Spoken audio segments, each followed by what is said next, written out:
हरे कृष्णा। आज के इस गीता वीकली में आप सभी भक्तों का स्वागत है।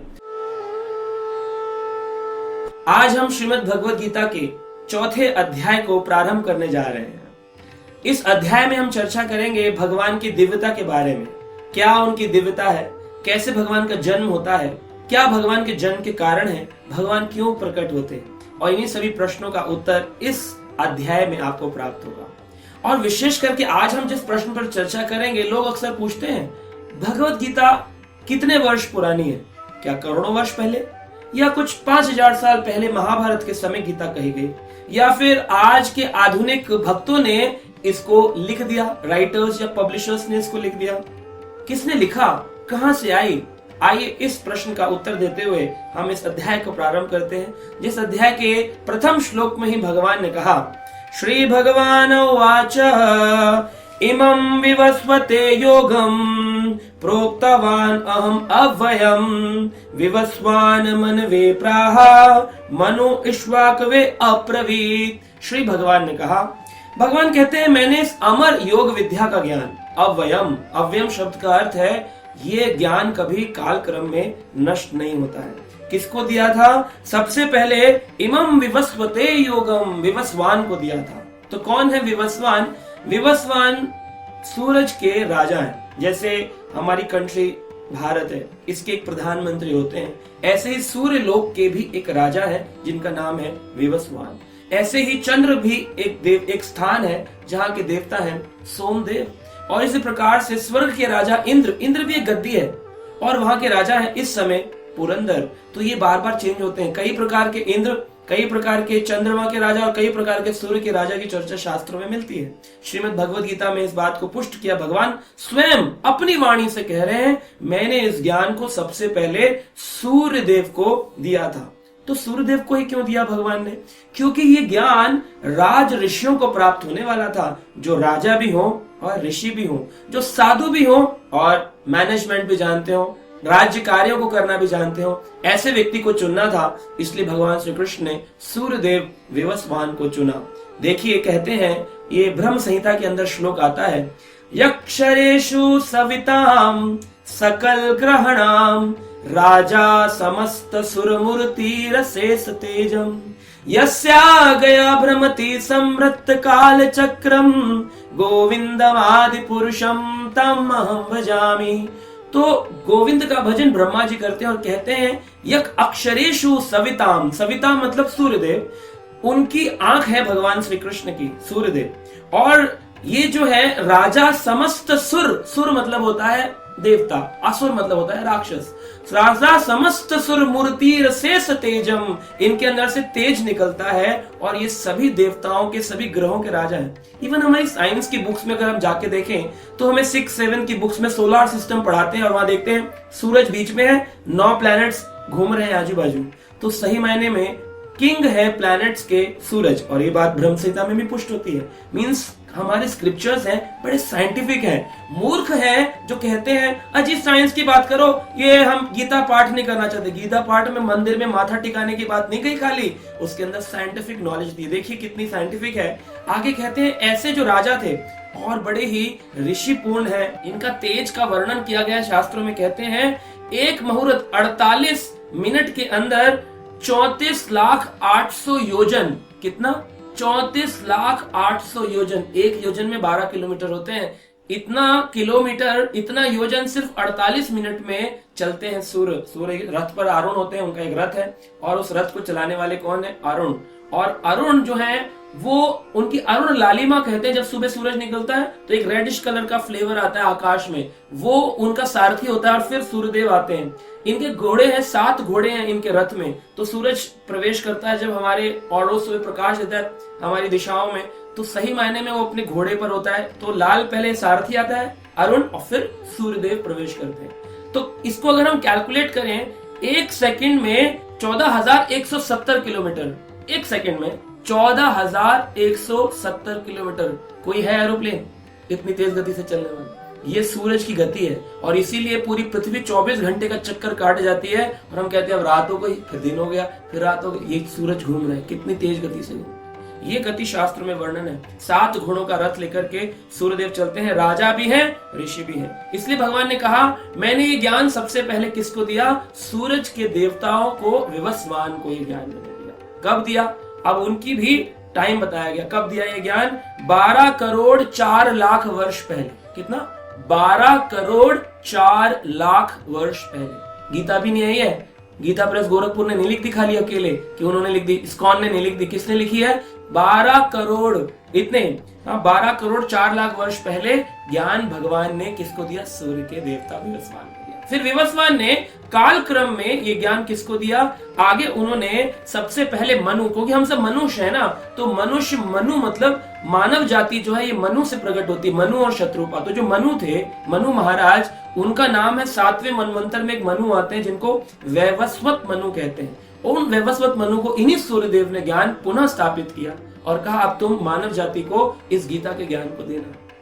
वैवस्वत मनु ने जब उनकी पत्नी श्रद्धा से और 10 पुत्र उत्पन्न किए, उन 10 पुत्रों में सबसे बड़े पुत्र थे, सबसे बड़े बेटे, उनका नाम था इक्ष्वाकु। इक्ष्वाकु महाराज वही महाराज हैं जो कि सारा ज्ञान इस परंपरा में नीचे लेकर के आए।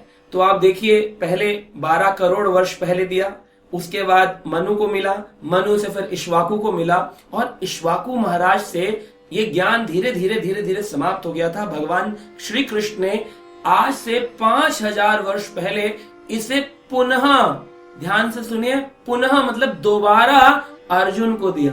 दोबारा नहीं दे रहे, देखा जाए तो एक्चुअली कई बार पहले दे चुके हैं ना। पहले सूर्य को दिया, विवस्वान को मिला, उसके बाद वैवस्वत मनु, फिर इक्ष्वाकु महाराज, अब पुनः स्थापित कर रहे हैं, दोबारा से स्थापित कर रहे हैं। तो इसलिए गीता 5000 साल पुरानी नहीं है, गीता करोड़ों करोड़ों वर्ष पुरानी है। और जब भगवान ने सूर्य को ये ज्ञान दिया तो ज्ञान तो उससे पहले भी विराजमान था। इसलिए ज्ञान आदि है, अव्यम है, कभी नष्ट होने वाला नहीं है। लेकिन क्यों ये गुम हो गया था, इसकी चर्चा हम अपने अगले वीकली में, अगले श्लोक में करेंगे। तब तक के लिए हरे कृष्णा। हरे कृष्णा। हमारे आज के इस गीता वीकली में आप सभी का स्वागत है। जैसा कि हम अपने पिछले वीक में चर्चा कर रहे थे, ये गीता कितने वर्ष पुरानी है। आज हम चर्चा करने वाले हैं भगवान ने कौन सी गीता पढ़ने के लिए कहा, कहां से गीता पढ़ने के लिए कहा, भगवान ने अर्जुन को ही क्यों गीता का उपदेश पुनः स्थापित किया। आइए इसी श्लोक पर चर्चा करते हुए आज हम भगवत गीता के 4थे अध्याय के 2 श्लोक पर चर्चा करेंगे। भगवान कहते हैं, एवं परंपरा प्राप्तिम राज ऋषयो विदहो सकाल ने एहा महता योगो नष्ट परंतपहा। भगवान ने कहा एवं परंपरा प्राप्तिम, इसको कैसे ज्ञान प्राप्त करना चाहिए? जो परंपरा से प्राप्त हो। आज हम देखते हैं समाज का बहुत बुरा हाल है। समाज में कई ऐसे लोग हैं जिन्होंने अपने अनुसार ही गीता के ट्रांसलेशंस, भाषांतर किए हैं, अपने अनुसार ही गीता की टिप्पणियां, विवेचनाएं करी हैं। लेकिन अगर हम उस गीता को कहेंगे कि ये गीता है, तो सही मायने में हम गीता नहीं पढ़ रहे, हम कुछ और ही पढ़ रहे हैं। जैसे कि एक होता है कलर्ड प्रिंट आउट, जो कि लगता है बिल्कुल एज इट इज है, और एक होता है कार्बन कॉपी, जो कि पूरा बिखरा हुआ है और समझ ही नहीं आ रहा है चेहरा कैसा है। तो उसी प्रकार से भगवत गीता की कार्बन कॉपीज बहुत सारी अवेलेबल है, लेकिन यथारूप एज इट इज ये सिर्फ प्राप्त होती है परंपरा के माध्यम से। और इस बात को भगवान श्री कृष्ण ने कहा। भगवान कहते हैं, देखो अर्जुन, मैं तुम्हें ये ज्ञान इसलिए दे रहा हूं क्योंकि ये परंपरा से प्राप्त होता है। तो परंपरा शब्द का अर्थ समझना चाहिए। परम, पर, आ, इसको 3 भाग में विभाजित किया गया है। परम का मतलब होता है पाश्चात, मतलब कि जो ज्ञान पहले से ही अवेलेबल है, उस ज्ञान को पर, एक दूसरा व्यक्ति बोलते हैं ना, पराया आदमी, तो पर, फिर आ शब्द का अर्थ है सम्मुख बैठ करके या फिर शरणागति का लक्षण पकड़ करके। तो किसी व्यक्ति को वो ज्ञान जो है अपने गुरु के पास, उसको एक व्यक्ति शरणागत होकर के जब बैठता है, उनके सन्मुख बैठकर प्रश्न पूछता है शरणागत होकर के, तब वो ज्ञान उसको प्राप्त होता है। मतलब जो हमारे पुराने आचार्य हैं, उन्होंने जो ज्ञान दिया उसको गुरु शिष्य परंपरा के द्वारा ही, परम, पर और ये आ, तो परम ज्ञान को दूसरा व्यक्ति शरणागत होकर ही सीख सकता है, ऐसा हमको बताया गया। तो गुरु शिष्य परंपरा में इस्कॉन की जो भगवत गीता है, जिसे श्रील प्रभुपाद ने पूरे विश्व में प्रचार किया, ये भगवत गीता 32 गुरु परंपराओं को व्याख्यान करती है, जिसमें सबसे पहले स्वयं भगवान श्री कृष्ण हैं, जिन्होंने इस ज्ञान को ब्रह्मा जी को दिया। और ब्रह्मा जी ने, जो सृष्टि के रचयिता हैं, इस ज्ञान को नारद जी को दिया। और नारद जी ने वही ज्ञान वेद व्यास जी को दिया, जिन्होंने अनेक पुराणों, महाभारत और उपनिषदों की रचना करी। महाभारत के 1,00,000 श्लोकों के अंदर ये जो 700 श्लोक भगवत गीता के हैं, ये उसी का एक अंश है। तो वेद व्यास जी के द्वारा ज्ञान कहां से आया? नारद जी ने उनको दिया शाब्दिक रूप में। पहले लोग कर्णधार होते थे, कर्ण से सुनते थे, सब कुछ स्मरण रखते थे। वेद व्यास ने कहा आने वाले समय में कलयुग में लोग निर्बुद्धि होंगे, बुद्धिहीन होंगे। थोड़ा सा व्हाट्सएप पे कोई मैसेज पढ़ लिया, उसी को ज्ञान मान लेंगे। व्हाट्सएप यूनिवर्सिटी खुल गई है, उसी को ज्ञान मान लेंगे। कोई लोग फेसबुक पे कुछ भी पोस्ट कर दो, उसी को ज्ञान मान लेंगे। ऑथेंटिसिटी ऑफ नॉलेज, ज्ञान की प्रामाणिकता क्या है, इसके विषय में कोई नहीं सोचेगा। बच्चे को कॉलेज में एडमिशन कराना है, कौन से कॉलेज में कराऊं? बोले सबसे अच्छा इंजीनियरिंग कॉलेज तो है ना, IIT कॉलेज है इंडिया में, वहां कराना चाहिए। नहीं नहीं, कहीं से भी करा लो, अरे गहरे नत्थु गहरे कॉलेज से इंजीनियर तो इंजीनियर होता है? नहीं साहब, इंजीनियर नहीं होता है। जो नत्थु गहरे कॉलेज से करेगा वो वैसा ही इंजीनियर होगा, वो मशीन बनाने के बजाय ब्लास्ट कर देगा। और वहां पर दूसरा व्यक्ति जो IIT से पढ़कर आएगा, उसके अंदर ऑथेंटिसिटी होगी कि अगर वो सबसे खराब भी स्टूडेंट होगा तब भी बाहर के कॉलेज से एक अच्छा स्टूडेंट होगा। तो यही बात है, गीता को अगर कोई पारंपरिक कॉलेज से प्राप्त करता है, गुरु शिष्य परंपरा के माध्यम से प्राप्त करता है, तो ये ज्ञान सही मायने में लोगों का जीवन परिवर्तित करता है। तो भगवान ने कहा योग नष्ट परंतपा, हे परंतप, अर्जुन को परंतप कहा। परंतप कह के भगवान एक मजाक कर रहे हैं, क्योंकि अर्जुन सखा भी है ना। तो भगवान कहते हैं परंतप मतलब जो तपस्याओं से ज्ञान को प्राप्त करना चाहते हैं। कई लोग होते हैं कहते हैं जी हम तो सर्दियों में ना ठंडे पानी से नहाते हैं और इसलिए हमको अब सारा ज्ञान उजागर हो गया हृदय में। कुछ लोग कहते हैं नहीं हम तो 151 कंडे जला के बैठ जाते हैं, उसके बीच में बाबा बन के तपस्या करते हैं। कुछ लोग कहते हैं हम नग्न अवस्था में हिमालय पे जाते हैं। कुछ लोग कहते हैं हम तो गांजा पी के पड़े रहते हैं, यही सबसे ऊंचा आनंद है। तो ये सारे जो हम देख रहे हैं संसार में, एक्चुअली ये ज्ञान नहीं है। भगवान ने भी कहा परम तपः, तपस्याओं से ज्ञान प्राप्त नहीं होगा, क्योंकि अर्जुन भी बड़े तपस्वी हैं, बड़े योद्धा हैं। तो भगवान कह रहे हैं कैसे प्राप्त होगा? तपस्याओं से नहीं, एवं परंपरा, परंपरा के प्रति तुम्हें शरणागत होना पड़ेगा। अर्जुन मेरे शरणागत हो तो ये ज्ञान तुमको उजारा होगा। फिर भगवान ने ऐसा क्यों कहा योगा नष्ट, कि काल क्रम में ये ज्ञान नष्ट हो गया था इसलिए मैं तुम्हें दे रहा हूं। लेकिन हम तो ये जानते हैं, भगवान ने पिछले श्लोक में कहा ज्ञान अव्यम है, कभी नष्ट नहीं होता। फिर नष्ट कैसे हो गया? तो नष्ट ऐसे हुआ, कई आसुरी प्रवृत्ति के लोगों ने जीवन में प्रवेश किया। ज्ञान हमेशा अव्यम है, हमेशा रहेगा, लेकिन कुछ लोग उसे अंगीकार करते हैं, कुछ लोग उसे रिजेक्ट कर देते हैं। जैसे हिरण्यकश्यप आया, बहुत बड़ा तपस्वी था, एक अंगूठे पर 10,000 वर्षों तक खड़ा रहा, वो भी दिव्य वर्षों तक। शरीर का मांस गल गया था, लेकिन उसको टस से मस नहीं हुआ, ब्रह्मा जी की तपस्या करता रहा। लेकिन क्या था वो? असुर था। क्या चाहता था? मेरी पूजा करो, भगवान की पूजा मत करो। तो इन लोगों ने गीता के ज्ञान को रिजेक्ट किया। रावण था, कैसा था? ऋषि पुत्र था, ऋषि विशर्वा का पुत्र था, लेकिन क्या किया? उसने कहा मुझे पूजो, तीनों लोगों का स्वामी मैं मान जाऊंगा। लेकिन बाद में भगवान ने उसका वध किया, असुर था। तो इस तरह के कई लोगों ने या तो गीता को या गीता के ज्ञान को रिजेक्ट किया, या गीता के ज्ञान में कुछ अपनी मनोधारणा ऐड कर दी। कई सारी ऐसी संस्मरण मिलेंगे आपको, 100 से अधिक गीता के। आप जाए बाजार में, गीता गीता गीता गीता गीता सार भी आता है, एक लाइन में, एक पेज में गीता लिख दी, क्या लेके आए थे, क्या लेके जाओगे। ये सब जिसे कहते हैं ना टोटल कैटअप, नकली है, गलत है। इसको पढ़ के ये गीता नहीं है, सॉरी टू से, माफ करिएगा, लेकिन ये गीता नहीं है। गीता वो है जो गाना भगवान के द्वारा महाभारत के युद्ध क्षेत्र कुरुक्षेत्र में गाया गया। तो ये ज्ञान कैसे नष्ट हुआ? नष्ट नहीं हुआ, ज्ञान अव्यम है, लेकिन लेने वाले लोगों ने इसको एक्सेप्ट करना मना कर दिया, रिजेक्ट करना शुरू कर दिया।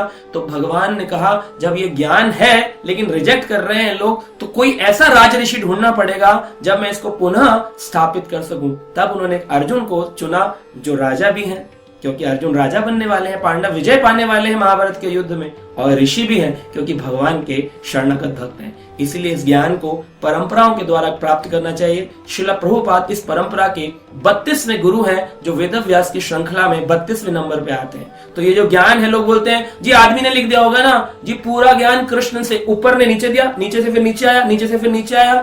तो ये ऐसे आ रहा है। कॉलेज का डायरेक्टर है, डायरेक्टर ने प्रिंसिपल को दिया, प्रिंसिपल ने टीचर को दिया, टीचर ने स्टूडेंट को दिया। तो डायरेक्टर ने अगर बच्चे को नहीं दिया तो क्या ज्ञान नष्ट हो गया? ज्ञान नष्ट नहीं हुआ, कुछ लोगों ने रिजेक्ट करना शुरू कर दिया था, इसलिए कृष्ण ने इसको पुनः स्थापित किया। और इसको श्रील प्रभुपाद ने आज से 50 वर्ष पूर्व पूरे विश्व के सामने अंग्रेजी भाषाओं में, ऐसी 86 भाषाओं में प्रकट किया। तो आशा करते हैं आप भी इस ज्ञान को पढ़ेंगे और अपने जीवन को आनंद में बनाएंगे। हरे कृष्णा। हरे कृष्णा। आज हमारे इस गीता वीकली में हम चर्चा करेंगे, कई बार लोग ये प्रश्न पूछते हैं, हमें अपना पूर्व जन्म याद क्यों नहीं रहता है।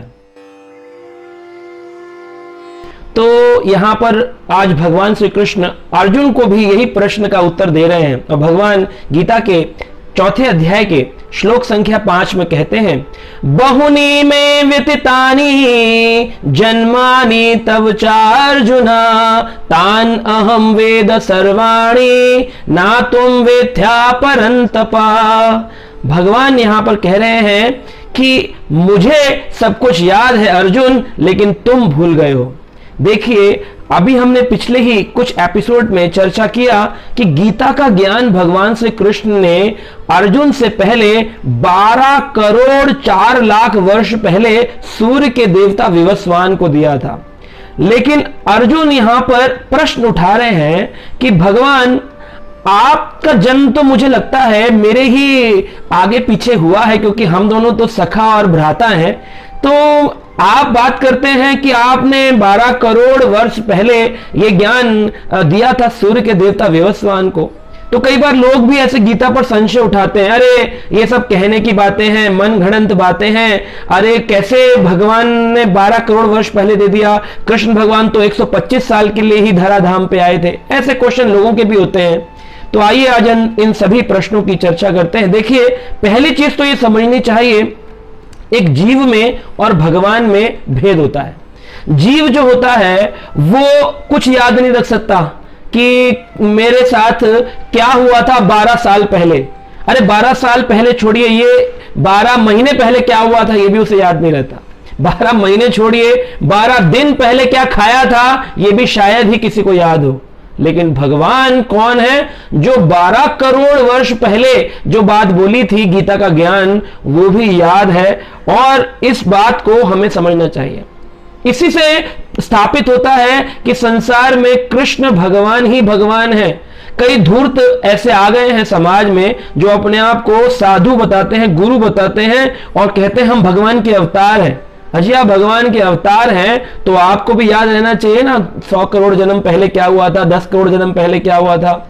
उनको तो यह भी याद नहीं रहता कि उन्होंने किसी के साथ क्या बात करी थी, और इसी कारण बाद में दोषारोपण करके उनको जेल में जाना पड़ता है। और कई इस प्रकार के साधु जेल में मिलते हैं। सोच करके देखिए, क्योंकि ये गलत फायदा उठाते हैं गीता के ज्ञान का। हम भगवान कभी नहीं बन सकते, हम सदा भगवान के दास यानी कि सेवक रहने वाले हैं। ये बात समझ जाए तो सारी की सारी गुत्थी खुल जाती है। आइए चलिए इस श्लोक पर चर्चा करते हैं। भगवान ने इसको 4 भाग में अर्जुन को एक ज्ञान दिया। पहला, बहुनी में व्यतीतानि। भगवान कहते हैं मेरे अनेक जन्म हो चुके हैं अर्जुन, लेकिन तुम्हारे जन्म में और मेरे जन्म में भेद है ना। जैसे कृष्ण का जन्म हुआ जेल के अंदर देवकी और वसुदेव के सामने, चतुर्भुज रूप में, बालक रूप में भगवान ने जन्म लिया। कोई बच्चा आता है 4 भुजाधारी, सारे बच्चे 2 भुजाओं में आते हैं और वो भी कैसे होते हैं? मल मूत्र करते हुए। उनको पता नहीं होता मैं किसके घर में आ गया हूं, मेरा नाम क्या है। भगवान ने प्रकट होते ही देवकी और वसुदेव को ज्ञान दिया कि मुझे यहां से ले चलो नंदगांव, चिंता मत करो मैं आ गया हूं। तो इस प्रकार से हमें समझना चाहिए, कोई बच्चा आज तक देखा है पैदा होते ही गीता या भागवत का ज्ञान दे सके? वो तो रो रहा होता है और मां का स्तन पान करता है, दूध पीता है।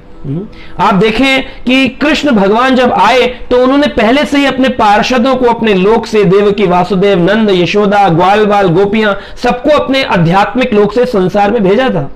लेकिन हम जब आते हैं हमें तो यही नहीं पता होता कि हम किसके साथ आए, किसके घर आए। अकेले आए थे, अकेले जाएंगे, ऐसा बोला जाता है। तो समझना चाहिए, भगवान जब आते हैं तो पहले ही बता देते हैं कि मैं किसके गर्भ में आने वाला हूं। देवकी को पहले ही बता दिया था, चिंता मत करो। इसीलिए पहले आकाशवाणी हो गई थी, देवकी का 8वां गर्भ कंस के वध का कारण होगा। देवता भी जानते थे इस बात को, पहले से ही सारी चीजें फिक्स थी।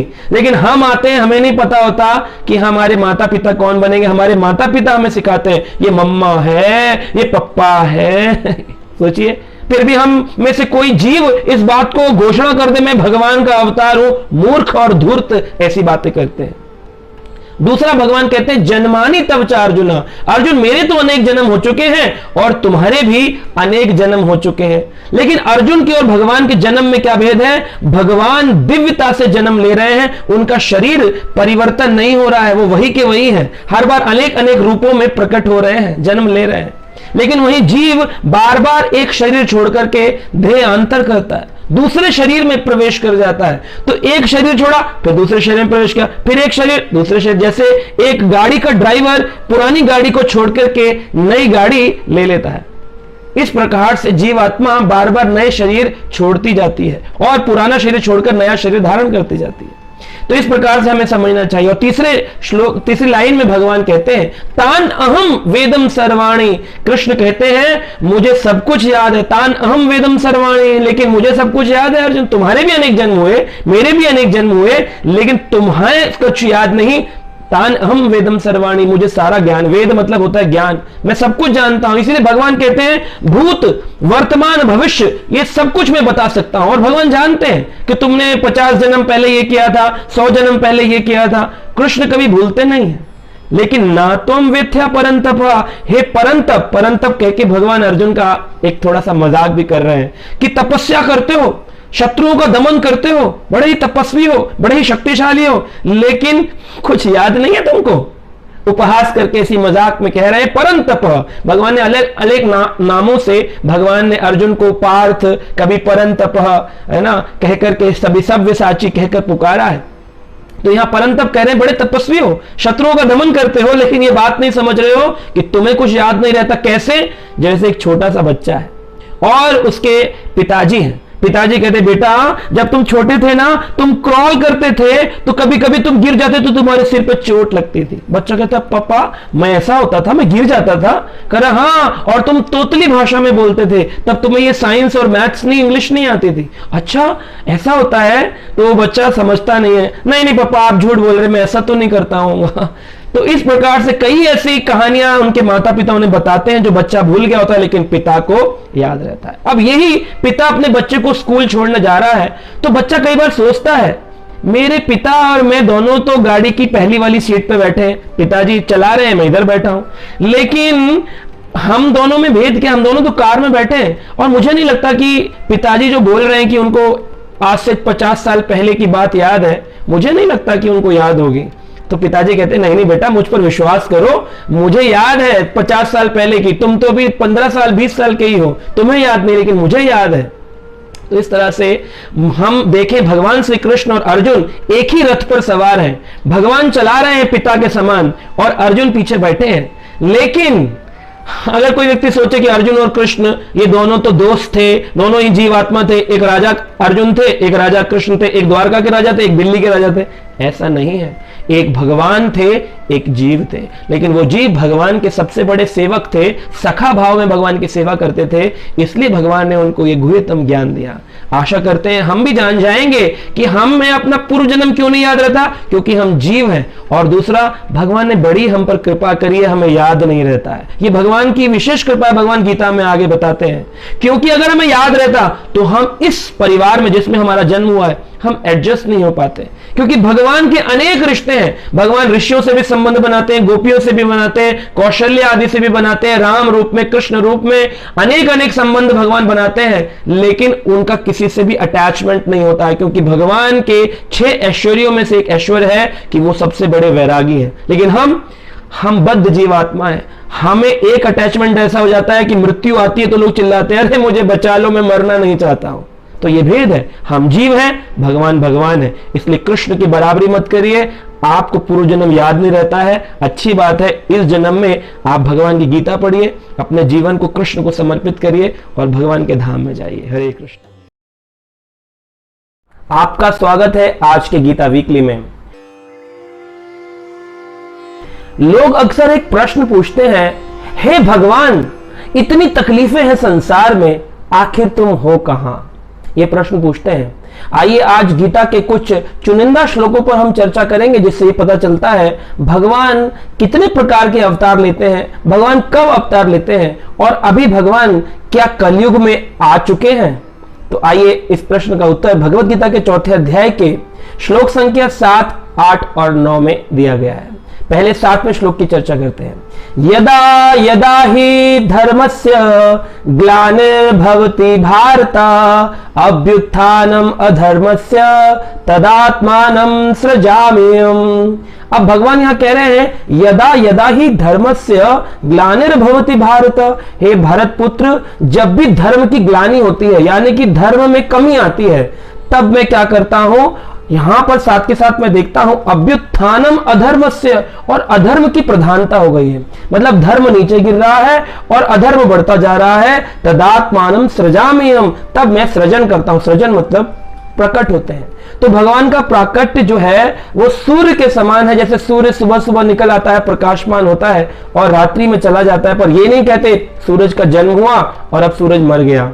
ये चीजें, ये लैंग्वेज, मरना और जीना, ये जीवों के ऊपर अप्लाई होती है, लेकिन भगवान के लिए नहीं, क्योंकि भगवान की आत्मा और उनका शरीर दोनों ही दिव्य है। भगवान का सच्चिदानंद विग्रह है, इसलिए भगवान को बोलना कि कब मर गए थे, उनकी डेथ कब हो गई थी, ऐसे कई मैसेजेस व्हाट्सएप में फ्लोट होते हैं, ये बिल्कुल ही बोगस मैसेजेस हैं। कृष्ण भगवान कभी मरते नहीं हैं।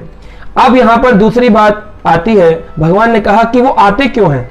परित्राणाय साधूनां विनाशाय च दुष्कृतां धर्म संस्थापनार्थाय संभवामि युगे युगे। भगवान कह रहे हैं परित्राणाय साधूनां, तो भगवान का विशेष कार्य क्या है, साधुओं की रक्षा करना, उनका उद्धार करना।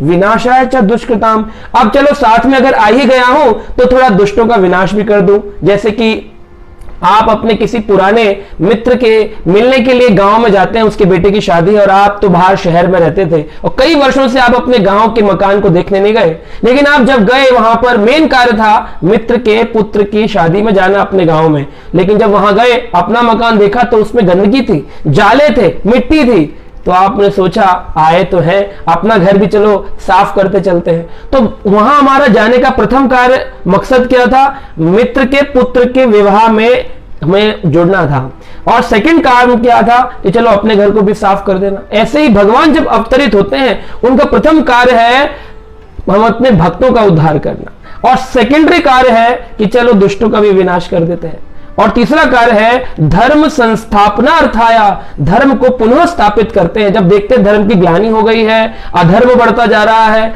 तो ऐसे में भगवान धर्म को पुनः स्थापित करने के लिए विशेष विशेष प्रकार के अवतार लेते हैं। जैसे कुछ लोग बोलते हैं भगवान के 10 अवतार हैं, कुछ लोग कहते हैं नहीं नहीं भगवान के 24 अवतार हैं। आइए आज हम चर्चा करते हैं भगवान के कितने प्रकार के अवतार होते हैं। शास्त्रों में श्रीमद् भागवत में भगवान के 6 प्रकार के अवतारों का वर्णन है, और गीता के इस अध्याय में भी श्रील प्रभुपाद जी ने 6 प्रकार के अवतारों का वर्णन किया है। कहते हैं भगवान का प्रथम अवतार होता है गुणा अवतार। गुणा अवतार मतलब भगवान सत्वगुण, रजोगुण और तमोगुण से कृष्ण 3 अवतार प्रकट करते हैं। पहला है भगवान अपने सत्वगुण से विष्णु रूप में प्रकट होते हैं, दूसरा अवतार है अपने रजोगुण से ब्रह्मा रूप में प्रकट होते हैं, और तमोगुण से रुद्र रूप में प्रकट होते हैं। तो ये भगवान के गुणा अवतार कहे गए हैं, शास्त्रिक ये चीज जाननी चाहिए हमको। दूसरा है भगवान का मनवंतर अवतार। ये मनवंतर क्या होते हैं, देखिए ब्रह्मा जी का जो एक दिन होता है उसमें 12 घंटे 2 में डिवाइड होता है। 12 घंटे के अंदर 1000 बार चतुर्युग घूम जाते हैं। चतुर्युग क्या होते हैं, सतयुग, त्रेता, द्वापर, कलयुग, इन सारे युगों का टोटल करें 43,20,000 वर्ष। ये 1000 बार जब साइकिल घूम जाएगा इसको कहते हैं ब्रह्मा जी के 12 घंटे बीत जाना। या फिर इसको कई बार ऐसे भी समझा जाता है, उन्हीं 12 घंटों के अंदर ब्रह्मा जी जो है वो 14 मनु की रचना करते हैं। मनु यानी कि जिनसे मनुष्य जाति प्रकट हुई है, और एक एक मनु 71 टाइम्स चतुर्युगों में जाते हैं। तो इतने बड़े समय जब 71 बार चतुर्युग घूम जाएगा तब एक मनु समाप्त होते हैं, और उसे कहते हैं मनवंतर, मनु का अंतर हो जाना। ऐसे 14 मनवंतर आते हैं ब्रह्मा जी के 12 घंटे के अंदर। तो ये जो मनवंतर है, इन मनवंतरों में एक मनवंतर में मतलब 71 चतुर्युग में भगवान एक ही बार अवतार लेंगे। कौन सा, तो कई अवतार जैसे आए हैं, यज्ञ अवतार, और भगवान का आता है सत्यसेन अवतार, विशुकसेन अवतार, विभु अवतार और हरि अवतार। ये भगवान के कहलाते हैं मनवंतर अवतार। और भगवान के अवतार है जैसे पुरुष अवतार, तीसरा प्रकार का अवतार है। पुरुष अवतार। तो भगवान सबसे प्रथम विष्णु से अपने को करुणोदकसाई विष्णु के रूप में, जो कर्ण सागर में सोते हैं, अपना विस्तार करते हैं। और आगे भगवान करुणोदक सागर से जब अपने विष्णु लेट करके शरीर से अनेक ब्रह्मांड निकालते हैं, तो हर ब्रह्मांड को चलाने के लिए एक ड्राइवर चाहिए। तो उसमें भगवान गर्भोदकसाई विष्णु के रूप में उस ब्रह्मांड में प्रवेश करते हैं। और उस ब्रह्मांड में जितनी हम जीवात्माएं हैं, हमको चलाने के लिए, हमको गाइड करने के लिए भगवान क्षीरोदक्षाई के रूप में हमारे हृदय में परमात्मा रूप में बैठते हैं। तो ये तीन भगवान के पुरुष अवतार है। करुणोदक सागर में करुणोदक्षाई विष्णु, गर्भोदक सागर में गर्भोदक्षाई विष्णु, और क्षीर सागर में क्षीरोदक्षाई विष्णु, जो सब जीवों के हृदय में परमात्मा रूप में विराजमान है। और चौथे प्रकार का भगवान का अवतार है जिसे लीला अवतार कहते हैं, या फिर कल्प अवतार। तो ब्रह्मा जी के एक दिन और एक दिन को कहते हैं, जो हमने अभी चर्चा किया, उसे कल्प भी कहते हैं। तो इस पूरे कल्प में, जिसमें 14 मनु चेंज हो जाएंगे, 71 चतुर्युग पर मनु में चेंज होंगे, इस पूरी साइकिल के 12 घंटे जो ब्रह्मा जी के, उसे कल्प कहते हैं। तो इस कल्प में भगवान के कल्प अवतार भी होते हैं, जो लीला अवतार कहलाते हैं, और इनकी संख्या 24 बताई गई है। जैसे नरसिंह अवतार, वामन अवतार, राम अवतार, ये भगवान के विशेष अवतार है। कूर्मा अवतार, मत्स्य अवतार, बलराम अवतार, बुद्ध अवतार, कल्कि अवतार। लोग बोलते हैं कलयुग में कल्कि अवतार, कल्कि आएंगे कब? ये 4,32,000 वर्षों का कलयुग है। इसके अभी 5,000 वर्ष बीते हैं। 4,27,000 वर्ष पूरे होने पर इस युग के अंत में कल्कि अवतार आएंगे।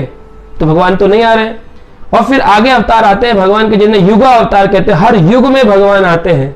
तो सतयुग, त्रेता, द्वापर, कलयुग, हर युग में भी भगवान आते हैं। तो सतयुग में भगवान आते हैं श्वेत रंग के, जिन्हें हंस अवतार कहते हैं। हर द्वापर में भगवान, हर त्रेता में भगवान आते हैं रक्त वर्ण के, लाल रंग के, जिन्हें यज्ञ अवतार कहते हैं। और हर भगवान देखें अगर ध्यान से, द्वापर युग में भगवान आते हैं श्याम वर्ण के, यानी कि कृष्ण। और कलयुग में भगवान आते हैं पीत वर्ण के, यानी कि श्री चैतन्य महाप्रभु। तो इस अवतार में भगवान श्री चैतन्य महाप्रभु इस कलयुग में आ चुके हैं। आज से 500 वर्ष पूर्व श्री गौरंग महाप्रभु, श्री चैतन्य महाप्रभु नवदीप मायापुर, जो कि कलकत्ता से 3 घंटे की दूरी पर है, वहां पर श्री चैतन्य महाप्रभु की जन्मभूमि है। वहां पर बहुत बड़े बड़े मंदिर हैं। आज भी वो स्थलियां वाकई हैं जहां भगवान ने अपनी वही लीलाएं दिखाई जो कृष्ण ने द्वापर युग में वृंदावन में दिखाई। तो ये भगवान का युग अवतार 500 साल पहले हो चुका है। और फिर आता है भगवान का छठा प्रकार का अवतार, जिसे कहते हैं शक्ति आवेश अवतार। जैसे भू धारण शक्ति, शेषनाग है जो भूमि को धारण करते हैं अपने मस्तक पे। आगे है भक्त शक्ति, भक्ति का प्रचार करने के लिए भक्तों को शक्ति देते हैं, जैसे नारद मुनि विचरण करके प्रचार करते हैं। और जैसे कि आता है दुष्ट दमन शक्ति, तो भगवान ने परशुराम जी को दुष्ट दमन शक्ति प्रदान करी है, और वो शक्ति आवेश अवतार है परशुराम। और फिर वो दुष्टों का, क्षत्रिय वंश का 21 बार संहार करते हैं। और भगवान के सृष्टि रचना शक्ति ये ब्रह्मा जी को देते हैं। तो ब्रह्मा जी गुणावतार भी है और शक्ति आवेश अवतार भी है। परशुराम जी लीला अवतार में भी आते हैं और शक्ति आवेश अवतार में भी आते हैं। तो अलग अलग प्रकार से भगवान अवतरित होते हैं। तो लोग कहेंगे कलयुग में भगवान 3 रूप में आ रहे हैं। एक भगवान चैतन्य महाप्रभु युगा अवतार के रूप में नवदीप मायापुर में आए, और कल्कि अवतार जो लीला अवतार है उसमें भगवान इस कलयुग के अंत में आएंगे। तो अभी क्या? अभी के लिए भगवान ने अपना एक विशेष अवतार लिया है, जिसे कहते हैं नाम शक्ति अवतार। ये शक्ति आवेश अवतार है भगवान का, नाम शक्ति। तो इस नाम शक्ति के लिए कहते हैं नाम चिंतामणि चैतन्य रस विग्रह, पूर्ण शुद्धो नित्य मुक्तो भिन्नत नाम नामिना। ये पद्म पुराण में आता है कि भगवान का नाम पूर्ण शुद्ध करने वाला है, पूर्ण शुद्ध है, नित्य मुक्त है। भगवान में और भगवान के नाम में कोई भेद नहीं है। भगवान कहते हैं मैंने नाम में सारी शक्ति डाल दी है। कली काले नाम रूप कृष्णस्तु अवतार। कलयुग में कृष्ण हरि नाम के रूप में अवतरित हुए हैं। रामचरितमानस में भी कहते हैं कलयुग केवल नाम अधारा, सुमिर सुमिर नर उतर ही पारा। तो अगर आज आप परेशान हैं, अगर आप ढूंढ रहे हैं प्रभु कहां है, तो भगवान के नाम का जाप करिए, महामंत्र का जाप करिए, हरे कृष्ण कृष्ण कृष्ण हरे हरे, हरे राम राम राम हरे हरे। इस मंत्र में ही सारी शक्ति है। यही भगवान का सच्चा अवतार अभी हमारे साथ है। जो नाम जपेंगे भगवान उनके सारे कामों को सिद्ध करते हैं। इस भगवान के नाम को जपिए। कई मूर्ख हैं जो कहेंगे नहीं नहीं नाम लेने से कुछ नहीं होता है। ऐसे मूर्खों की बात में नहीं आना चाहिए, हमें शास्त्र उचित बातों को जानना चाहिए और इस महामंत्र के साथ भगवान से संबंध जोड़ना चाहिए। हरे कृष्ण। हरे कृष्णा। भगवद गीता वीकली में आपका स्वागत है। लोग अक्सर एक प्रश्न पूछते हैं, हम भगवान को इतनी प्रार्थना करते हैं, क्या भगवान सुनते हैं? अगर सुनते हैं तो जवाब क्यों नहीं देते? आइए इस प्रश्न का उत्तर आज हम भगवद गीता के अध्याय 4 श्लोक संख्या 11 में ढूंढते हैं। भगवान श्री कृष्ण ने इस श्लोक में कहा, ये यथा मां प्रपद्यन्ते तांस्ततेव भजाम्यहम् मम वर्तामनुवर्तन्ते मनुष्या पार्थ सर्वशः।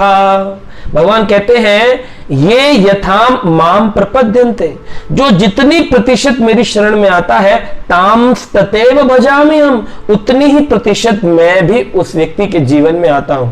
क्या कहना चाह रहे भगवान इस श्लोक से? देखिए, भगवान का भजन कई प्रकार से लोग कर रहे हैं। भगवान श्री कृष्ण के मंदिरों में पाते हैं कि लोग कॉमनली 4 प्रकार की भावनाओं को लेकर के आते हैं। प्रथम, लोग आते हैं डर के कारण, डर जाते हैं कि कहीं हमारे ऊपर कोई ग्रह भारी ना हो जाए, या फिर सुन लेते हैं कि आप वसुदेव मंदिर में जाइए, कृष्ण मंदिर में जाइए, विष्णु मंदिर में जाइए, वहां प्रणाम करिए, दान दीजिए, और डर करके कि हमने बहुत पाप किए हैं जीवन में और पापों को मुक्त करने की शक्ति खाली मुक्तिदाता एक मुकुंद भगवान श्री कृष्ण के पास है, तो इसलिए डर के मंदिर में आते हैं। कुछ लोग हैं दूसरी कैटेगरी में आते हैं जो इच्छा पूर्ति के लिए मंदिर आते हैं। बहुत लंबी लिस्ट होती है अपने पैसों की, किसी को धन चाहिए, किसी को गाड़ी चाहिए, किसी को नौकरी चाहिए, प्रमोशन चाहिए, अपना स्ट्रेस रिलीज चाहिए, और मंदिर में अपनी इच्छा पूर्ति के लिए भगवान के आगे आते हैं और कहते हैं, प्रभु मेरी इच्छा पूरी कर दो। हम ये जानते हैं कि आपने कई श्लोकों में यह बात करी है कि आप अपने भक्त की सारी इच्छाएं पूरी करते हैं।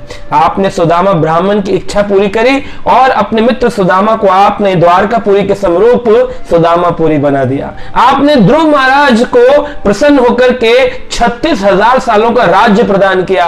आपने प्रहलाद महाराज से प्रसन्न होकर के उनके पिता हिरण्यकश्यप की गद्दी उनको प्रदान कर दी।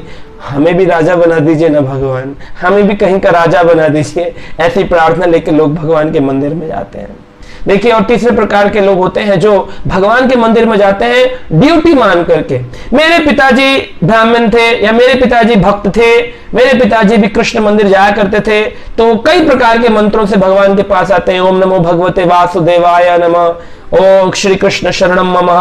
और लोग अपने पारिवारिक ज्ञान को प्राप्त करके, जो उन्हें कुल परंपरा से प्राप्त है, ड्यूटी समझ करके भगवान के मंदिर आते हैं, देख करके दंडवत करते हैं और फिर भगवान की कृपा प्राप्त हेतु प्रार्थनाएं करते हैं। चौथे प्रकार के जो भक्त होते हैं, जो सर्वश्रेष्ठ बताए गए हैं, वो जो भगवान से प्रेम करते हैं, भगवान की सेवा की भावना से मंदिर में आते हैं कि मुझे भगवान ने सब कुछ दिया है, इसलिए मैं अपने पिता परमेश्वर भगवान श्री कृष्ण की सेवा करूंगा, प्रेम से, प्रीति पूर्वक उनकी सेवा करूंगा। इस भावना से लोग आते हैं। तो अब देखिए, 4 अगर प्रकार के लोग आ रहे हैं, तो भगवान को अगर अलग अलग प्रतिशत शरणागति दिखाएंगे तो उसी के अनुरूप में भगवान कह रहे हैं, मैं भी फिर उस व्यक्ति के जीवन में आता हूं। अब व्यक्ति खाली इच्छा मांगने के लिए आया है तो फिर उसकी इच्छा पूर्ति कर देंगे। जैसे हम देखते हैं एक छोटा सा बच्चा है और वो रोने लगता है, तो जब वो रोता है तो माँ कहती है कि अरे ये रो रहा है, चलो उसको ना दूध का बोतल दे देती हूँ। तो दूध का बोतल देते हैं, वो दूध पीता है और दूध पी करके थोड़ी देर बाद संतुष्ट हो जाता है, लेकिन पुनः वो रोने लगता है। तो माँ फिर उसको एक खिलौना देती है, झुनझुना, ये लो, ये इसे खेल लो और तुम अब संतुष्ट हो जाओ। कुछ देर झुनझुना खेलकर भी संतुष्ट होता है, लेकिन उसके बाद भी जब वो ना दूध से ना खिलौने से संतुष्ट होता है और वो अपनी माँ की आतुर पुकार करता है, माँ मुझे एक बार आकर के उठा लो। जब वो रोता है तो माँ पहचान जाती है कि अब ये सारी चीजों को रिजेक्ट कर रहा है, इसको क्या चाहिए, सिर्फ मैं चाहिए, और फिर बच्चे को वो गोदी में उठा लेती है और अपने गले से लगा लेती है। ऐसे ही अगर हम इच्छा पूर्ति के लिए जाएंगे तो भगवान इच्छा पूरी कर देंगे, कोई खिलौना दे देंगे, ले गाड़ी रूपी खिलौना ले ले, अगर हम जाएंगे दुख समाप्त हो जाए तो भगवान वो दुख समाप्त कर देंगे। अगर हम जाएंगे कि मुझे दूध चाहिए, पानी चाहिए, खाना चाहिए, अन्न धन संपत्ति दे दो, भगवान वो दे देंगे।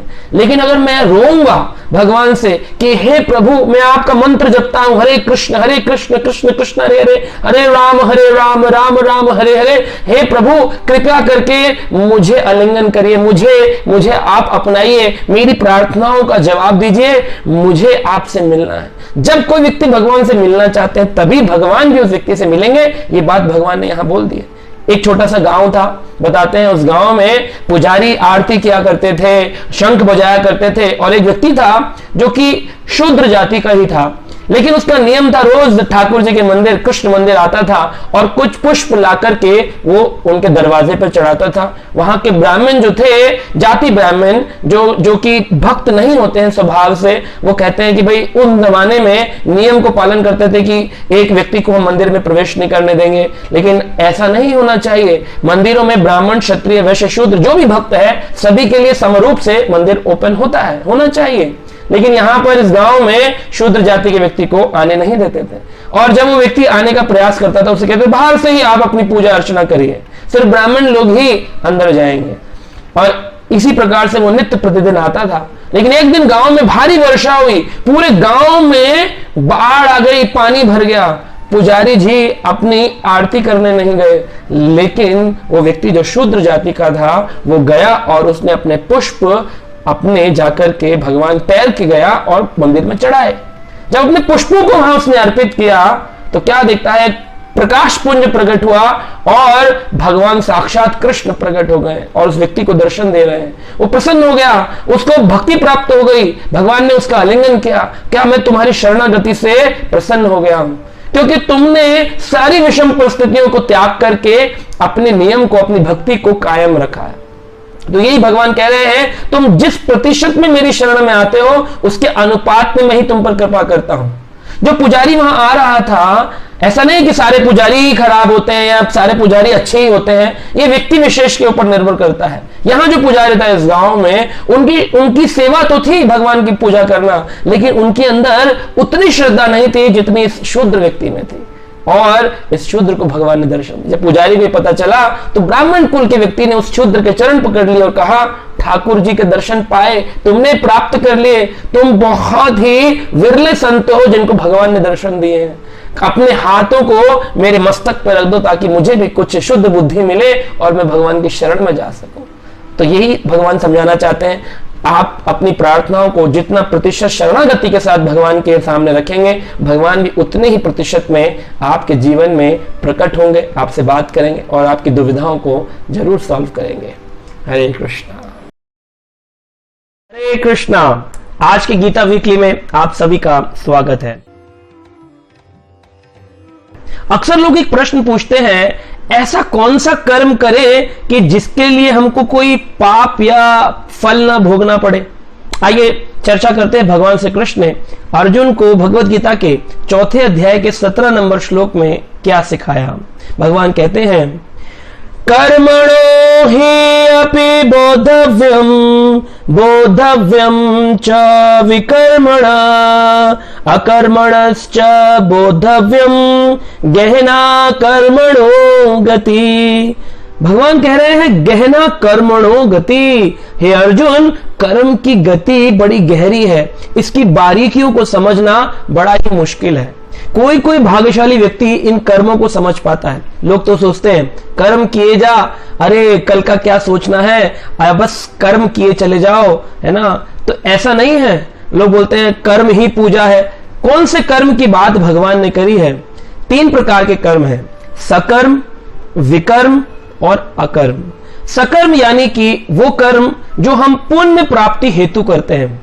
जैसे कुछ नित्य कर्म होते हैं, ब्रश करना, स्नान करना, ये नित्य कर्म है, इसकी चर्चा नहीं है। सकाम कर्म का मतलब है जो सकाम कामनाओं से हम करते हैं पुण्य प्राप्ति हेतु, जैसे भंडारे करना, परोपकार की भावना रखना, किसी को दान दे देना। ये पुण्य प्राप्ति हेतु लोग करते हैं कि हमें पुण्य मिलेगा, पुण्य मिलेगा। इन्हें कहते हैं सकर्म, जो पुण्य प्राप्ति हेतु अच्छे कार्य किए जाते हैं। लेकिन इनका फल क्या है? इनका फल है भगवान के स्वर्ग लोक में चले जाना। भगवान के द्वारा बनाया गया स्वर्ग लोक है।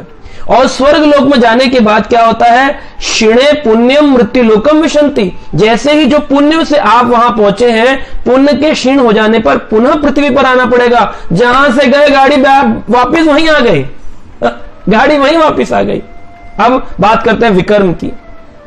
जो पाप के लिए करता है व्यक्ति, पाप की वृत्ति से करता है, लालच लोभ की वृत्ति से करता है, शराब पीना, मदिरा पान करना, चोरी करना, किसी के साथ दुर्व्यवहार करना, ये मांसाहार करना, ये पाप वृत्ति से किए जाते हैं, है ना। और इन कर्मों का फल क्या है, नरक लोक, भगवान के द्वारा बनाया गया एक स्वर्ग एक नरक। पुण्य करके स्वर्ग जाना, पाप करके नरक जाना, इन दोनों जगहों पर जाकर के कुछ काल तक ट्रेनिंग होती है। लोग बोलते हैं अगर मरने के बाद हमें स्वर्ग में पुण्य मिल जाते हैं तो फिर यहां लोग पैसे वाले कैसे बनते हैं।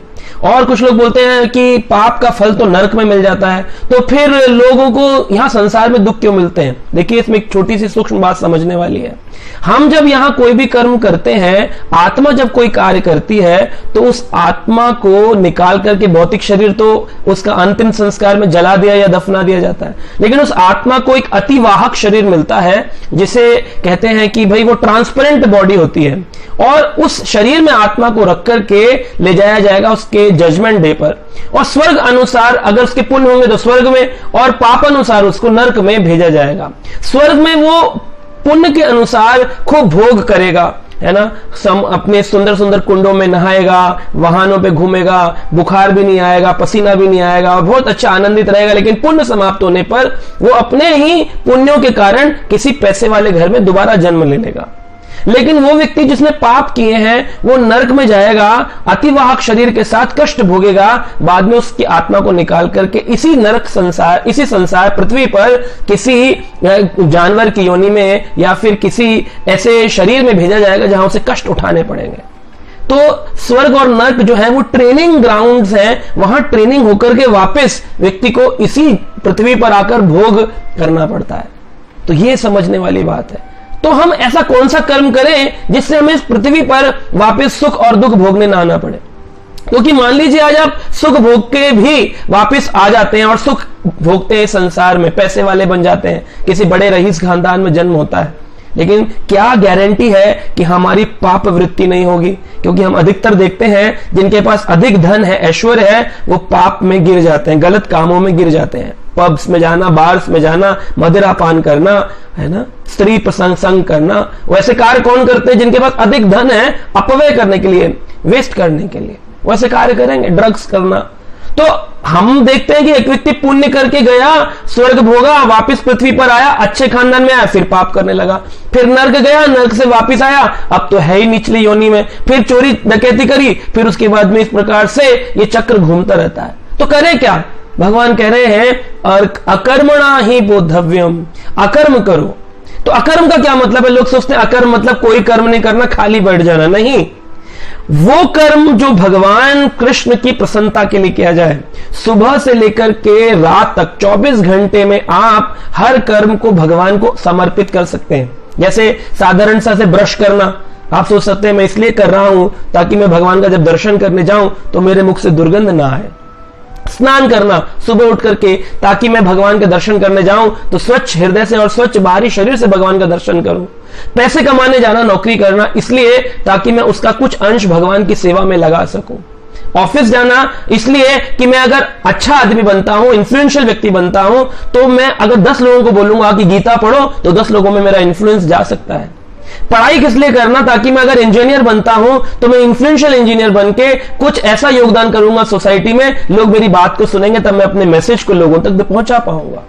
तो हर कर्म को अगर भगवान की प्रसन्नता हेतु जोड़ दिया जाए तो फिर वो अकर्म बन जाता है। इसका बहुत सटीक उदाहरण शास्त्रों में कहा गया है। जैसे मान लीजिए आपके पास में एक चुंबक की बॉल है, होती है ना चुंबक, तो वो चुंबक की बॉल या फिर जैसे बच्चे डार्ट्स खेलते हैं, वो डार्ट्स हैं आपके पास में चुंबक के, और सामने आपके एक नॉर्मल दीवार है, आपने उठाकर अपना डार्ट यानी चुंबक की वो गेंद मारी तो वो जाएगी, टकरा करके वापिस आ जाएगी।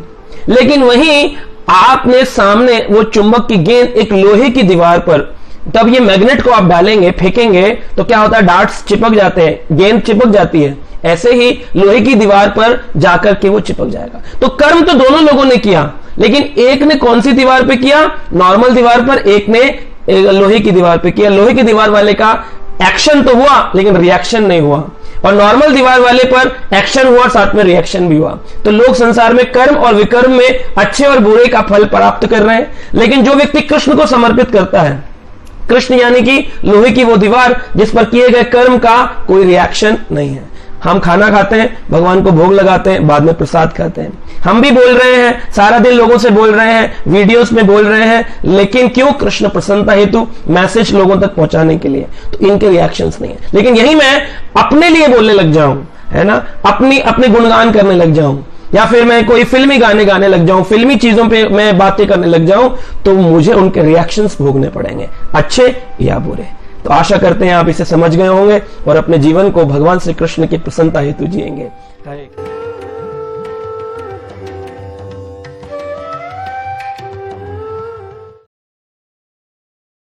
हरे कृष्णा।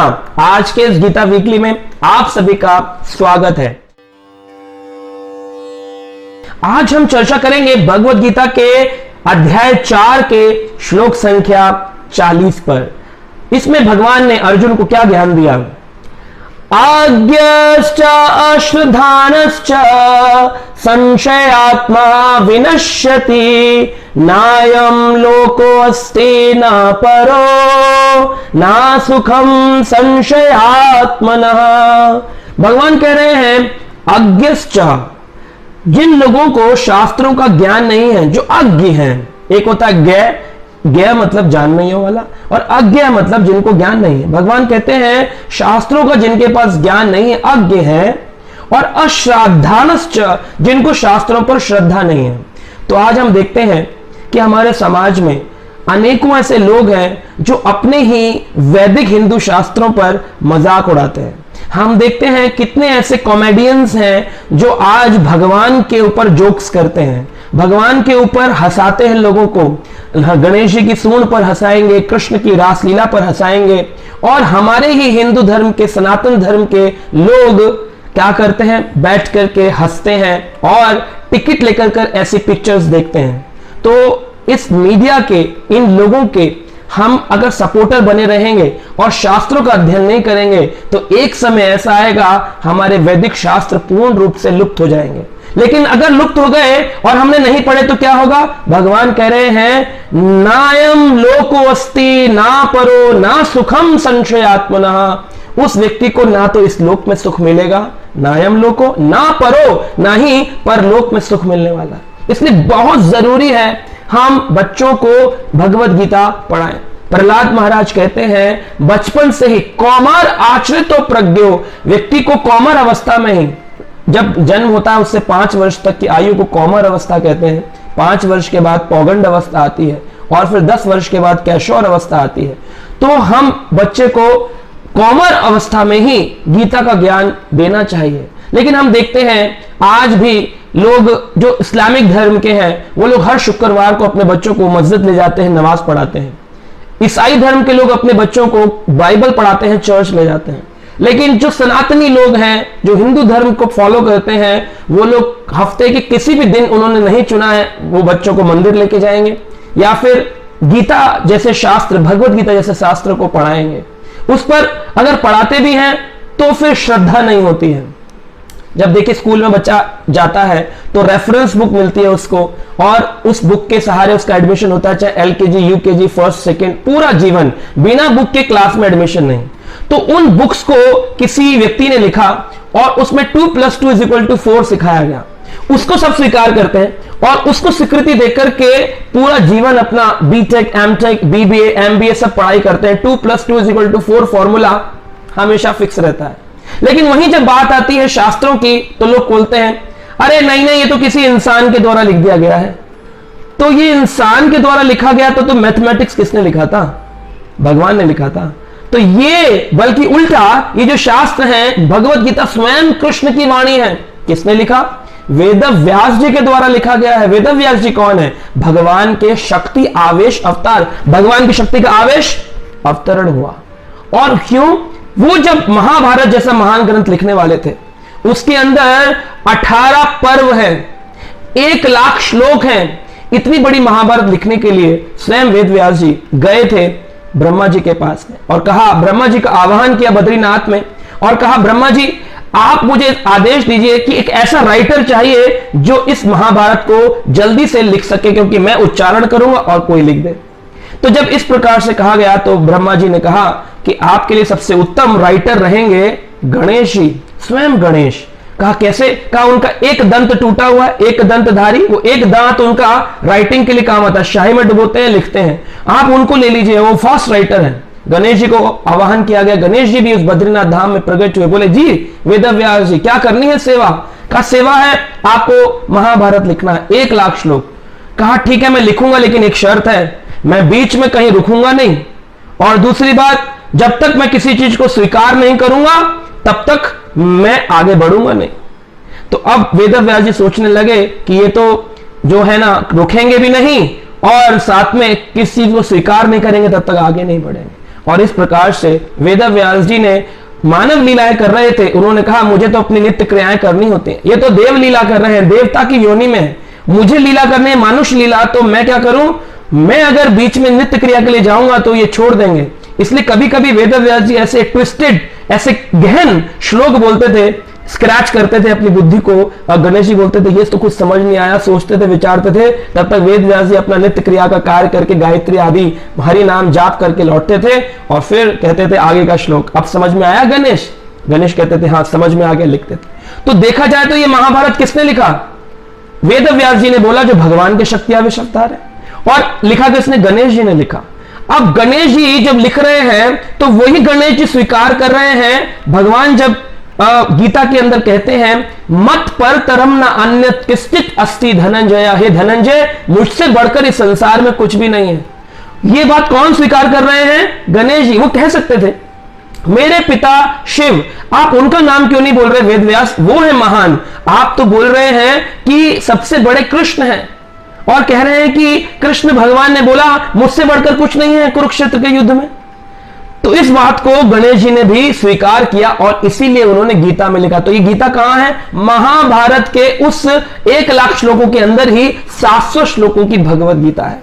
जैसे एक अंगूठी बनाई जाती है, उस अंगूठी में सबसे इंपॉर्टेंट होता है वो नगीना, तो नगीने के लिए अंगूठी बनाते हैं, ना कि अंगूठी के ऊपर नगीना लगाते हैं। कोई कहता है मैं डायमंड की अंगूठी बनाना चाहता हूं, कोई कहता है मैं एमरल्ड की बनाना चाहता हूं, तो उस एमरल्ड, उस डायमंड रत्न के लिए पूरी अंगूठी बनती है। ऐसे ही इंपॉर्टेंट था इस पूरे महाभारत में भगवत गीता का ज्ञान जो कृष्ण के द्वारा कुरुक्षेत्र में दिया गया, उस ज्ञान के लिए पूरी महाभारत की रचना करी गई।